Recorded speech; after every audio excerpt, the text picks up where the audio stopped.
directement économique. Oui, voilà, donc qui ont eu un intérêt à participer à cette réunion.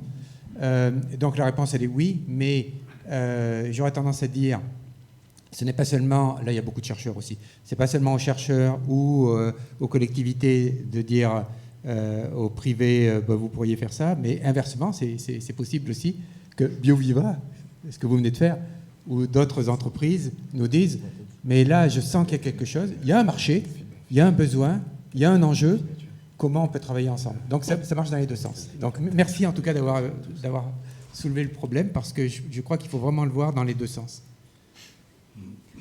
Ce que je voulais, par rapport à la réponse, on a besoin de compétences que nous n'avons pas, et ça a été évoqué tout à l'heure dans les débats, la dimension sociologique.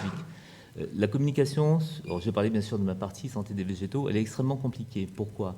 Parler d'un problème sanitaire en santé des végétales peut faire encourir un risque sur une filière de production. On a connu à un moment donné une crise majeure sur le concombre. Ça paraît un peu bizarre, hein, c'est pas le concombre masqué, c'était, il y avait eu des cas mortels d'intoxication, soi-disant avec du concombre, une grosse communication. Il s'avérait que après examen, c'était des graines bio germées qui étaient à l'origine de ces intoxications, à Escherichia coli avec des souches hautement pathogènes. Et la filière concombre en France s'est complètement effondrée. On a beaucoup, nous, réfléchi sur la communication, sur la flavescence dorée, sur la maladie de la Charca en pêcher, avec derrière, est-ce que ça ne va pas non plus mettre un coup d'arrêt à la production ? Donc on a besoin d'un regard extérieur pour nous accompagner sur la meilleure façon de communiquer sans alerter. On est sur, je pense qu'avec les tiques, le palu, on est sur des... Bon, le palu, les moustiques, on est sur des thématiques qui sont sensibles parce qu'elles font peur. On le voit avec le Covid, hein, les réactions des fois un peu exacerbées que l'on a autour d'une problématique qui en somme toute assez simple quand on a un regard un peu plus scientifique ou technique. Mais c'est comment aborder le sujet de façon alors, ludique en ce qui vous concerne. Mais c'est vrai, je pense que c'est une dimension, mais il faut qu'on soit accompagné par des compétences qui viennent voir pour tel et tel secteur, et ça ne serait peut-être pas la même chose en santé animale, végétale ou humaine, oui c'est ça, animal, végétal, humaine, un regard extérieur qui accompagne cette politique de communication. Mais ça revient, la communication elle est hyper importante. J'ai fini mon diapo comme ça, il faut qu'on communique au maximum. Aujourd'hui, on manque de communication, même sur le végétal. Je suis atterré par le manque de connaissances sur le végétal par des praticiens du végétal. Mais je suis positif, on bosse en réseau et on arrive, on progresse. Mais c'est vrai qu'il nous manque des outils de communication. L'école est un lieu extraordinaire de communication. On bosse beaucoup avec des structures d'animation en milieu scolaire sur la partie éco-phyto. En santé des végétaux, pas encore, mais pourquoi pas. C'est simple, hein, on a tous à l'esprit le chancre couleur du platane, le canal du Midi. Lors de travaux sur le canal, d'inspection, le nombre de personnes que j'ai vues randonner, ramasser des petits morceaux de bois, accouder, appuyer le vélo contre le platane contaminé. Non, faut pas le faire. Toute cette politique de communication, on m'a dit oui, qui est vectoriel par l'homme, c'est l'homme le meilleur vecteur. Et on en a vu les ravages, ils ne sont pas terminés malheureusement. Mais c'est vrai comment communiquer sur toutes ces problématiques. Et aujourd'hui, on ne sait pas par quel bout prendre. Et c'est vrai qu'on a besoin là de... Mais c'est impératif. Juste pour faire une petite... parce que la communication, c'est vraiment à deux niveaux. C'est entre les acteurs, donc là, ce qu'on est là, et puis auprès du grand public. Et en fait aussi, il manque peut-être ce que vous disiez, il manque cette interaction aussi entre les acteurs et savoir finalement dans quel cadre ça peut se trouver. Est-ce que c'est un nouveau type de conseil, par exemple, qui serait animé par la collectivité ou autre ? Mais c'est vrai qu'il y a aussi ce manque d'animation en fait au sein des acteurs sur des champs de recherche assez variés, mais avec des objets globalement similaires. Et c'est vrai que peut-être être accompagné sur une animation en fait de ces échanges par je sais pas, par les collectivités, les élus sur ces types d'enjeux serait déjà peut-être effectivement un premier pas sur une échelle géographique donnée, par exemple, type la métropole. Voilà, la métropole est un bon objet d'ailleurs pour ça. Ouais. Tout à fait. Il y avait une question, oui. Oui, donc moi je voulais intervenir plus pour la partie société et industrie. Donc moi je suis présidente de MICEA. MICEA est une start-up montpelliéraine et on travaille sur des recherches des solutions naturelles pour la santé des plantes. Et donc en fait, nous on travaille beaucoup en R&D. Et en fait l'idée c'était à partir des résultats de recherche académique, comment les transformer pour répondre à des problématiques actuelles. Donc nous on recherche des solutions pour remplacer les pesticides et engrais chimiques. Et une de nos solutions qui peut être intéressante, enfin, qui nous intéresse beaucoup pour les villes, c'est comment trouver des solutions pour arriver à ce que les végétaux soient plus résilients face aux maladies. Comme vous disiez, voilà, plus on a un végétal qui a une fitness maximale, plus il va pouvoir se battre contre des agresseurs externes, et comment ils peuvent aussi être plus résilients face aux changements globaux, etc. Donc, par exemple, nous, on travaille beaucoup sur les champignons endomycorrhiziens. Et ce qu'on développe beaucoup chez nous, ce sont des solutions d'inoculum qu'on va apporter à des sols. Notamment, ça rejoint aussi ces problématiques de trame verte, où lorsqu'on va, par exemple, désimperméabiliser des sols où la vie est quasiment nulle, même s'il reste quelque chose, c'est comment rebooster ces sols. Donc, nous, ça va être le champignon. Et notre innovation, en fait, si on peut appeler ça une innovation, c'est plus une idée, c'est utiliser des choses qui sont déjà adaptées à un sol, un climat, et même à un végétal. Donc voilà, nous, aujourd'hui, nos produits à base de champignons mycorhiziens, en fait, on choisit nos populations, parce qu'on travaille avec des populations et pas avec une souche sélectionnée dans un laboratoire, des populations qui sont déjà adaptées, par exemple à Montpellier, on travaille avec la ville de Montpellier, on les multiplie et au moment de plantation, on remet ça dans les sols pour que le végétal puisse trouver de quoi plus se développer. Donc voilà, je voulais juste faire cette intervention pour vous montrer que des sociétés s'intéressent aussi à ça, prennent des résultats de recherche académique et essayent de les adapter pour pouvoir après répondre à des questions plus de territoire ou autre. Merci. Merci de l'intervention. Alors, j'en profite pour faire de la pub. Le 28 avril, nous aurons une grande rencontre entreprise, secteur académique sur ce sujet de comment valoriser les résultats académiques et quels sont les besoins des entreprises, liés les besoins et les compétences. Donc c'est la Kimriv et le défi Rivoc qui organisent ça. On en reparlera, vous aurez l'information. Je propose qu'on passe dans les 10-15 minutes qui nous restent à... Bon, ben bien, on a bien parlé, c'était super intéressant. So what? Est-ce qu'on va plus loin ou est-ce qu'on s'arrête là et puis on est bien content de rentrer chez nous et puis on en parle dans les dîners en ville en disant c'était vraiment bien? Non, il faut vraiment qu'on arrive à... Que faut-il faire et puis qui le fait? Parce que ça c'est aussi quelque chose qui est important. Et bon, ça c'est un truc que j'ai tapé un peu à l'arrache. Donc action prioritaire à entreprendre. Bon, on a bien compris qu'il y avait beaucoup de choses à faire, tout est à faire, pas tout, mais beaucoup de choses sont à faire. Maintenant il y a peut-être des choses qui sont plus prioritaires ou plus importantes ou qui demandent moins d'argent peut-être aussi. Enfin voilà, il y a un certain nombre de critères. Et ce que j'ai noté quand même des questions là, de ce matin, c'est que, et j'avais rédigé ça avant, mais le mot recherche est venu plusieurs fois. Alors bon, moi je suis chercheur, bien sûr, je suis très content d'entendre parler de recherche, mais j'aime bien entendre parler de solutions aussi.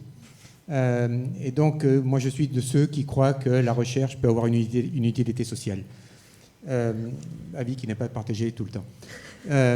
Et donc, j'aimerais qu'on fasse en tout cas, la Kimriv et le défi Clé Rivoc, ça n'exclut pas du tout la recherche très fondamentale, mais en revanche, nous espérons pouvoir contribuer à trouver des solutions. Donc, sur quoi on va faire de la recherche?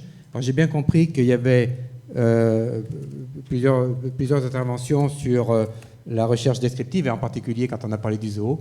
C'était faire un état des lieux et puis voir un petit peu. Puis quand on a parlé des indicateurs, c'était un petit peu la même chose.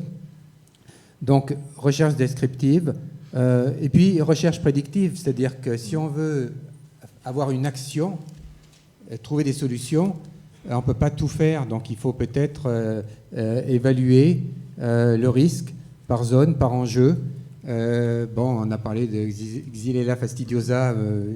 J'ai été convaincu ces 2 dernières années que c'était un problème absolument majeur. Le Huanglongbing. Alors, on doit être 2 dans la salle maintenant à savoir ce que c'est. Donc, une maladie des agrumes qui va arriver sur notre territoire, qui est vectorisée, transmise par, dont l'agent pathogène est transmis par un vecteur. Donc les agrumes, il n'y a pas trop de culture d'agrumes en Occitanie, ni dans le territoire, mais le réchauffement climatique fait que c'est sûr qu'il y a un marché. Et puis on aime bien les agrumes, donc il va y avoir des développements d'agrumes. La métropole et les communes de la métropole aiment bien les citronniers, les orangers, et puis d'autres agrumes qui sont un peu moins connus et qui peuvent être aussi des foyers, des réservoirs, tout ça. Donc c'est un petit peu une recherche, je dirais, prédictive. Et puis bien sûr la recherche appliquée, tester des solutions. Je discutais avec Madame la vice-présidente de la technique de l'insecte stérile. Vous êtes plusieurs dans la salle à vous intéresser à la technique de l'insecte stérile sur les moustiques. Évidemment, c'est une solution possible. C'est une solution quand on a déjà laissé les moustiques proliférer, ce qui est le cas. Il y a d'autres solutions à mettre. Et puis, peut-être, je vais vous laisser la parole, en dehors de la recherche, qui tient beaucoup de place sur ma diapo, il y a aussi l'expertise. Donc, je reviens là-dessus, et c'est pas... bon, on est entre nous, là, mais quand même, la communauté montpelliéraine, au sens large, c'est une des principales communautés mondiales, ça ne se sait pas trop, mais mondiale, sur les vecteurs de maladies aux vertébrés, donc hommes et humains et animaux, et aux plantes. C'est juste parce qu'il y a une longue tradition historique, et puis il y a des instituts de recherche qui se sont installés ici, le CIRAD, l'INRAE, l'IRD, etc., qui travaillent aussi sur ces sujets. Donc, je n'ose plus employer des mots comme la Mecque et tout ça maintenant, mais on va dire c'est le Lourdes, ou je ne sais pas quoi, de ce type d'action. Et le fait qu'on soit dans cette salle ici, on ne se connaissait pas tous, la plupart on ne se connaissait pas même, prouve qu'il y a quand même besoin de structurer et qu'il y a moyen de développer des actions qui vont être utiles évidemment au territoire, mais beaucoup plus largement que le territoire et probablement mondialement.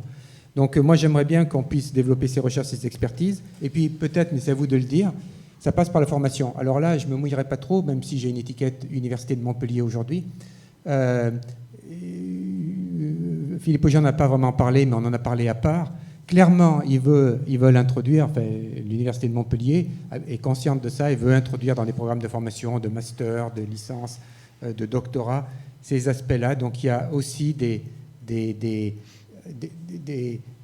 possibilités, des opportunités pour de la formation. Et puis il y a la formation professionnelle. C'est-à-dire qu'il y a les techniciens, les agents qui ont besoin de se mettre à niveau, d'apprendre des choses. Et puis on a parlé de sensibilisation et d'éducation et de communication. Voilà. Donc tout ça, si on veut définir, on ne va pas tout faire aujourd'hui, mais si on veut définir une feuille de route, je pense que ça fait partie des choses qu'on peut faire. Maintenant, je vous repasse la parole, parce que, enfin, déjà aux panélistes ici, parce que, ayant dit ça, c'est bien, mais je ne sais pas très bien par quoi on commence, comment on le fait, etc. Donc si vous avez des idées, on y va. Et je rappelle une chose, vous pouvez compter sur la détermination de la Kimriv et du défi RIVOC et de l'Université de Montpellier, que j'engage, pour accompagner tout ça. Merci. Mais là, je ne pouvais pas m'engager. Je pouvais pas. Et de la métropole. Ouais. Et de la région Occitanie aussi, je le sais. Oui, juste un témoignage, Didier, c'est que par rapport à la recherche, on a besoin, nous, par exemple, organismes de terrain, de surveillance du territoire, de la recherche. On a travaillé pendant plus de 20 ans avec l'INRA de Montpellier sur la charca et sur la vection. On a donc transmis de la donnée qui était issue de nos inspections. 20 ans après, l'INRA sort des modèles qui vont nous aider, nous, à mieux surveiller, être plus efficaces pour moins cher. Donc on optimise notre travail grâce au travail de partenariat avec la recherche. Dans les maladies vectorielles, l'étude épidémiologique est fondamentale. Il y a des travaux qui sont menés sur les vecteurs de Xylella. Il y a tout un champ de travaux à mener sur ces problématiques vectorielles, parce qu'aujourd'hui, on connaît encore mal certains vecteurs. On a bossé avec Nicolas Sauvion sur le CA, Cacopsylla pruni. On maîtrise beaucoup mieux maintenant les enjeux de vection, et tout ça nous permet de mieux gérer le matériel végétal, la protection des pépinières, la protection des vergers, etc. Donc sans cette collaboration recherche et terrain, on n'avance pas énormément. Et c'est un investissement à long terme, à très long terme, mais qui est capital, indispensable. Bon, sur le côté recherche, c'est ce que je voudrais souligner. On a déjà eu l'occasion avec Sylvie Dallot de faire des présentations de l'INRA un peu mixtes. J'en ai fait avec Elisabeth Tabonne de l'INRA d'Antibes sur les problématiques plutôt d'autres problématiques d'insectes. On n'est pas sur la maladie vectorielle, mais d'insectes et de collaboration INRA et structures et Fredon. Mais c'est vrai qu'on a un besoin impératif de la recherche pour nous faire avancer, nous, sur le terrain. Et bien sûr, derrière, c'est au service des producteurs, des collectivités, etc., qui vont, elles, bénéficier de tout ce travail-là, in fine. Mais c'est une clé de voûte, hein. Sans la recherche. Donc, j'apporte de l'eau à ton moulin, là. Non, mais moi, je suis convaincu. Mais une chose que je voudrais signaler, c'est que je profite que Damien est là. C'est-à-dire que nous, on est capable, moi, je suis capable de développer de la recherche fondamentale sur un système biologique. Mais clairement, on voit bien que ça va au-delà du système biologique et qu'il faut arriver à faire de l'interface avec, je vais dire, les autres, les sciences non biologiques. Sciences mathématiques, oui, bien sûr, mais également tout ce qui est sciences humaines et sociales au sens très large. Ça va de l'économie à l'urbanisme, l'architecture, l'anthropologie, la sociologie, etc., la psychologie sociale. Et bon, dans la salle, il y en a quelques-uns qui sont sur ce sujet-là ou qui s'y intéressent. Mais je pense que... Et ce n'est pas seulement des enquêtes de perception. C'est bien au-delà de ça. Et ce que Damien nous a présenté, enfin, moi, ça m'a vraiment ouvert les yeux. Et j'appelle de mes voeux, idem pour tout ce qui est communication, j'appelle de mes voeux des propositions que nous, on pourrait essayer d'accompagner. Donc j'ai bien compris que la métropole suivrait, la région et nous avec l'Université de Montpellier également.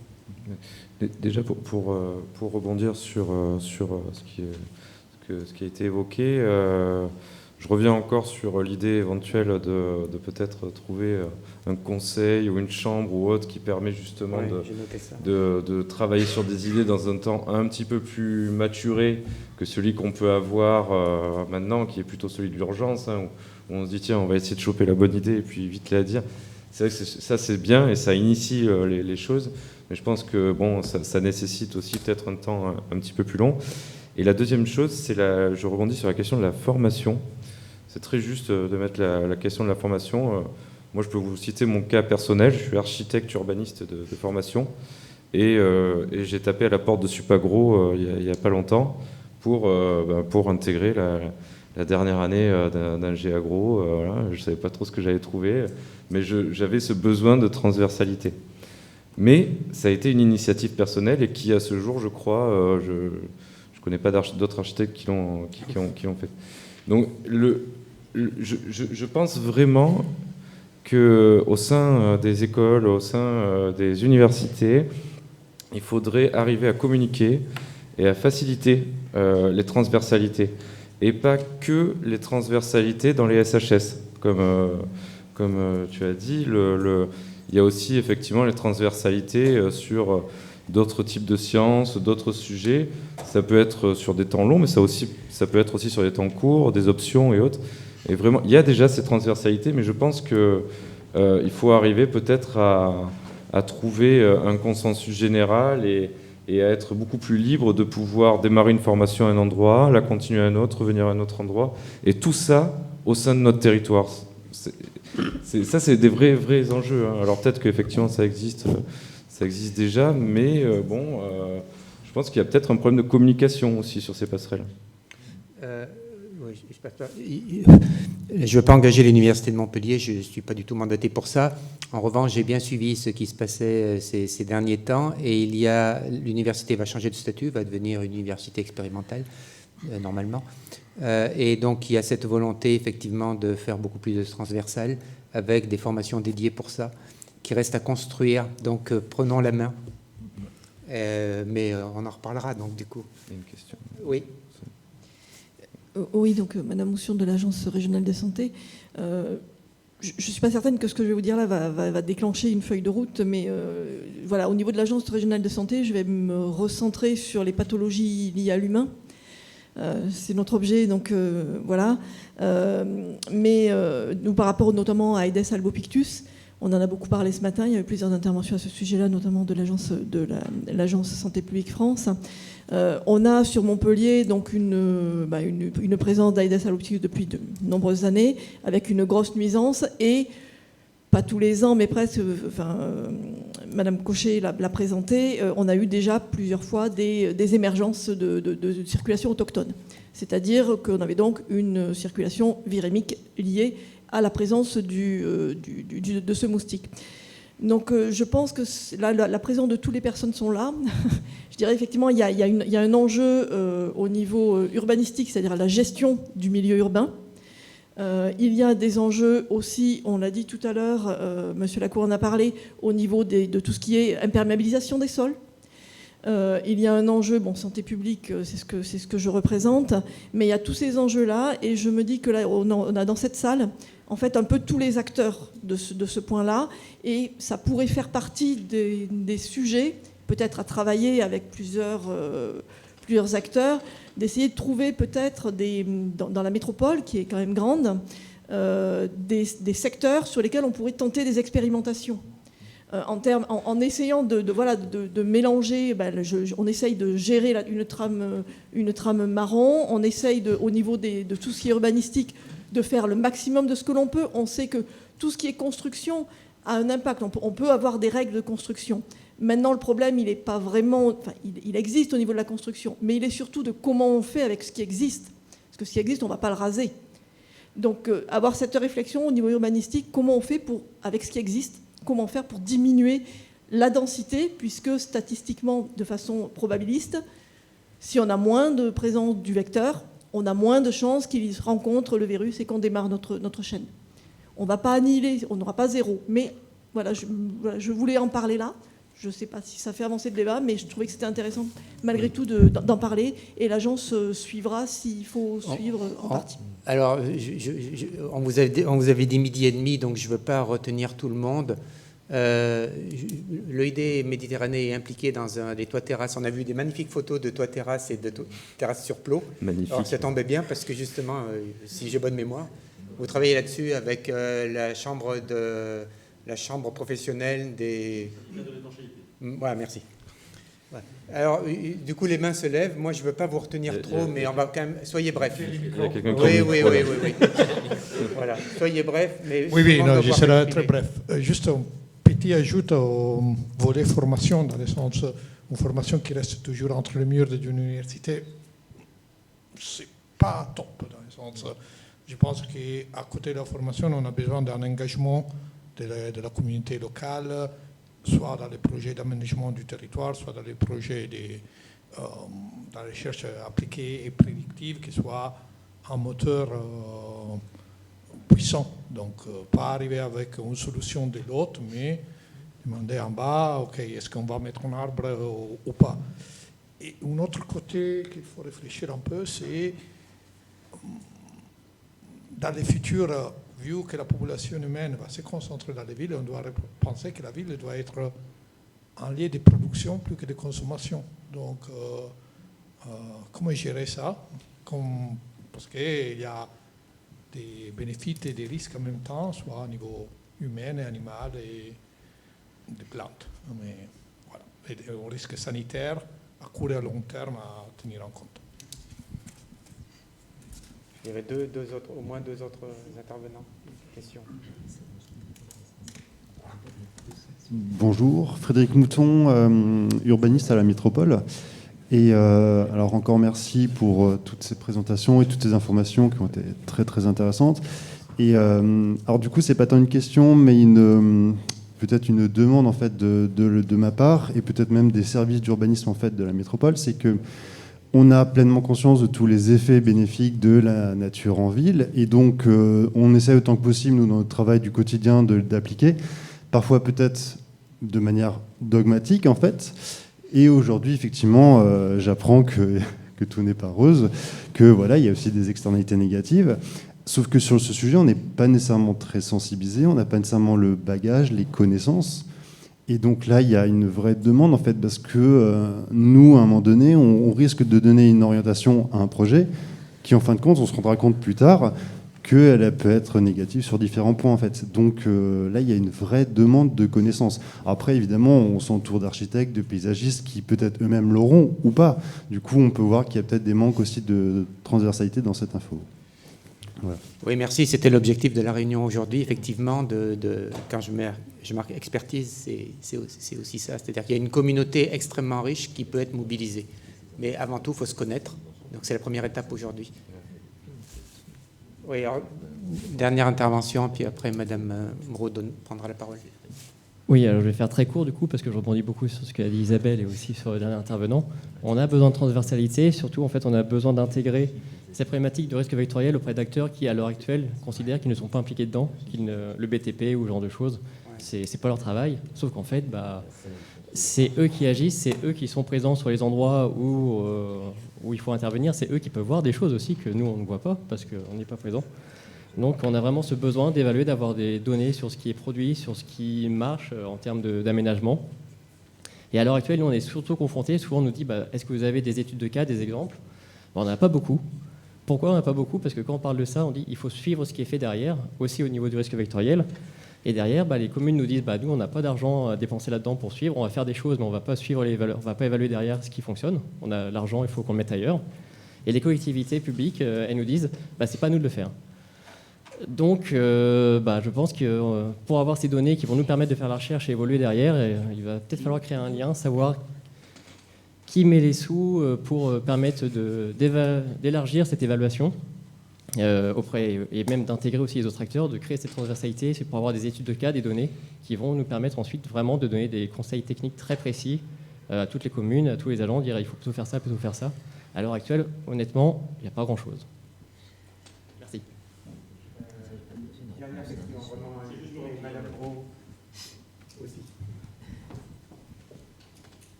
Oui, Yvon Perrin de l'OID Méditerranée. Juste pour préciser que ce que tu as évoqué, le travail qu'on va faire avec la Chambre syndicale de l'étanchéité, vient d'une démarche proactive de cette fédération eux-mêmes. Donc on se rend compte qu'il y a une amélioration et qu'ils commencent effectivement à prendre à bras-le-corps le problème, puisque ça leur pose aussi des soucis à eux.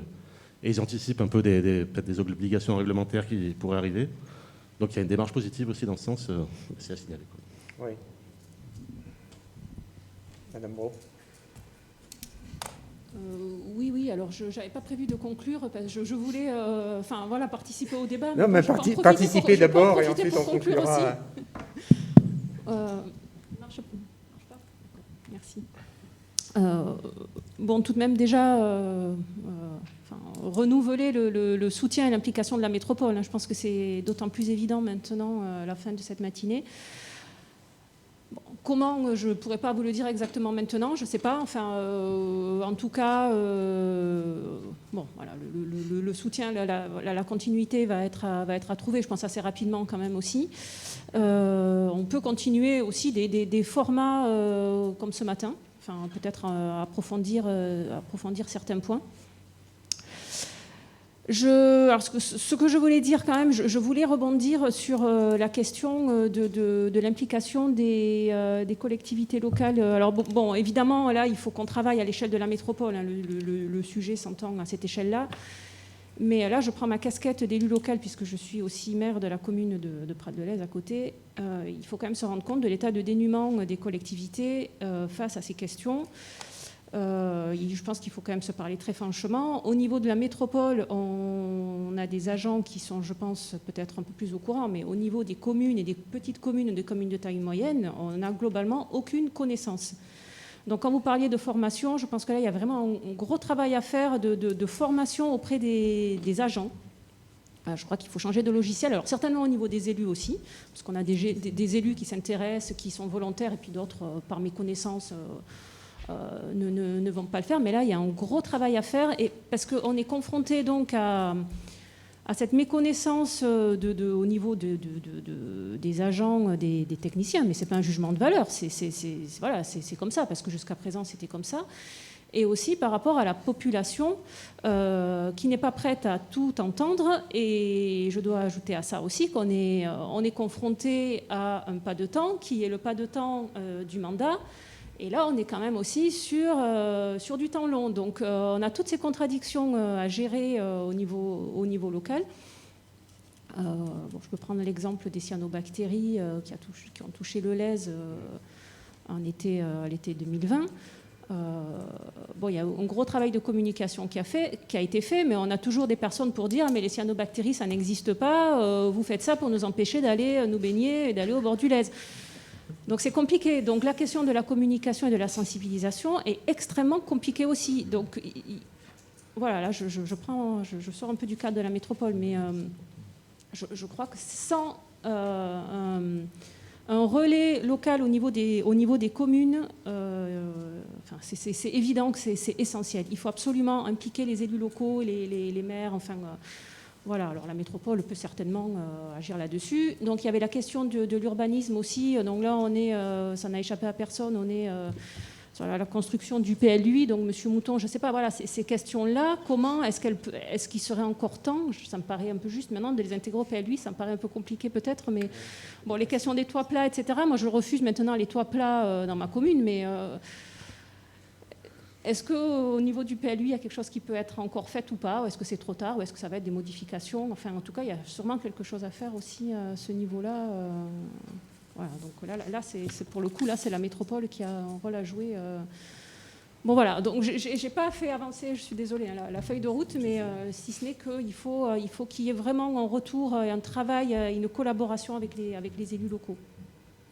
Voilà. Et bon, la construction avec la métropole va se faire aussi de toute façon.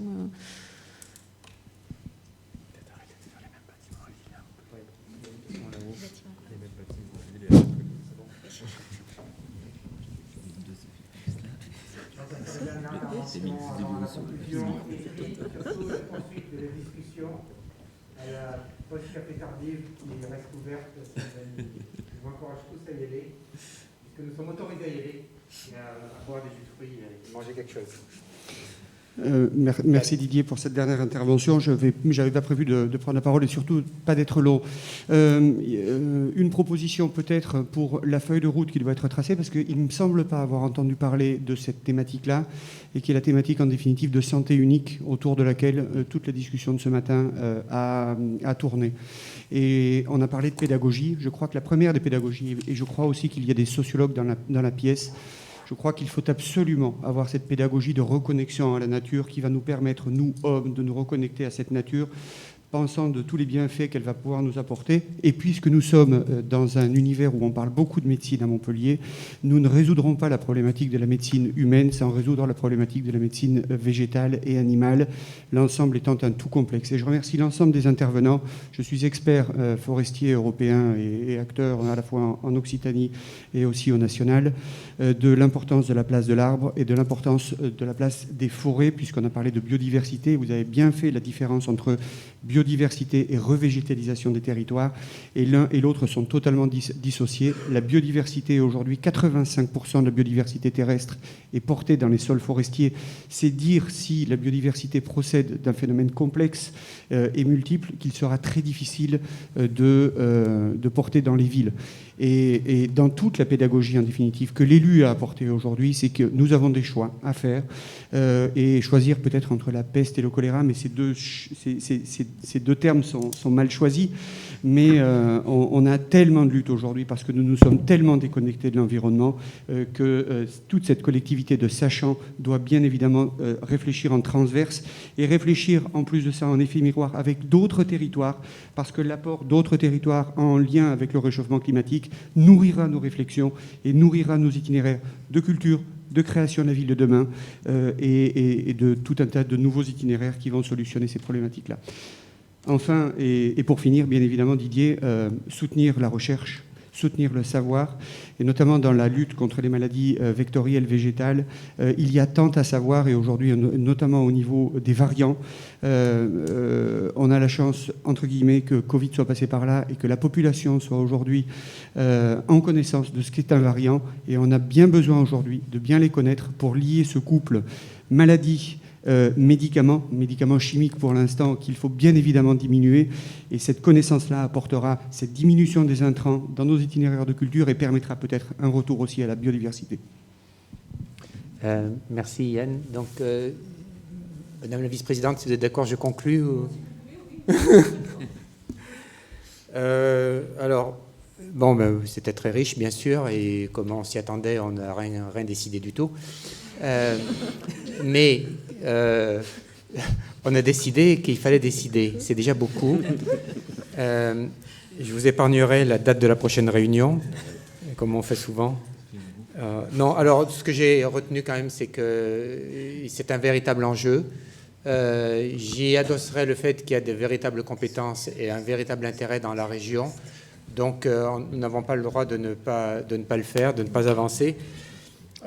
Alors la solution de facilité que je vous propose, c'est dans le cadre de la Chemrive et du défi Rivoc, de continuer à discuter avec les partenaires privilégiés qui se sont engagés, la métropole bien sûr, mais Fredon, Santé publique France, mais d'autres maintenant qui ont manifesté leur intérêt. Et donc, on fera un compte-rendu de cette réunion. Vous l'aurez tous parce qu'on a vos adresses e-mail.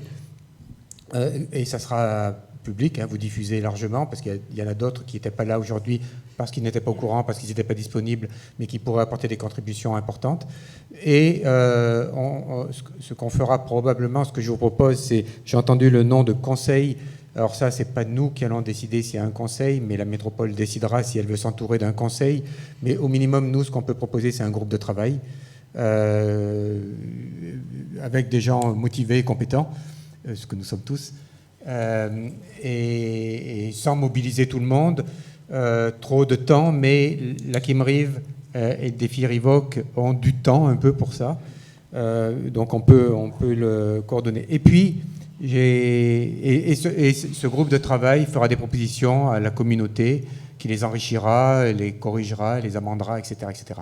Tout ça en lien avec la métropole et l'université de Montpellier. La deuxième chose, c'est que j'ai entendu parler d'ateliers thématiques. Il y a eu tellement de choses ce matin et on est tous frustrés. Enfin, moi, je suis frustré de ne pas être allé plus loin sur certains sujets. Et donc, on peut très bien décider... Alors non, je reformule. Vous pouvez très bien décider que sur certains sujets, vous aimeriez que la Chemrive et Défi Rivoc vous accompagnent pour organiser un séminaire, soit en visio, soit en présentiel, soit un workshop comme ce matin de quelques heures. On fournit la pause café et le repas quand ça sera possible, il n'y a aucun problème. Donc voilà ce que je propose.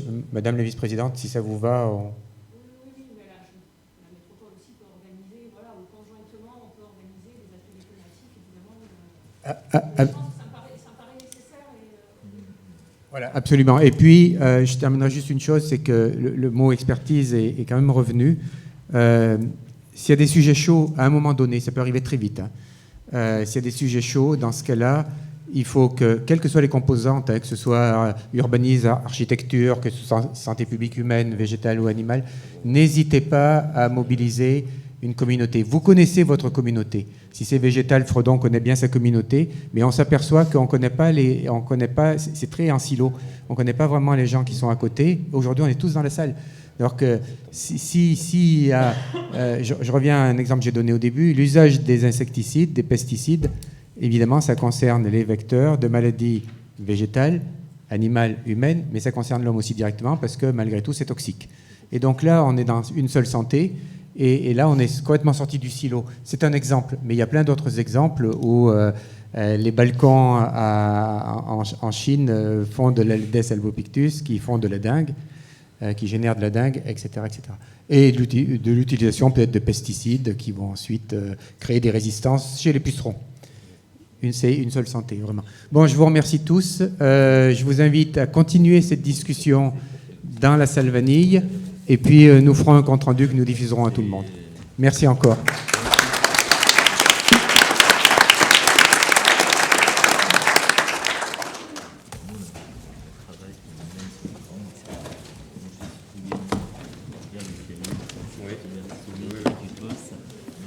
Non, j'ai appris beaucoup de choses. Ah, c'est bien. Hey. On peut faire une opinion paper. Bon, vous avez appris des choses. Ouais, c'était bien.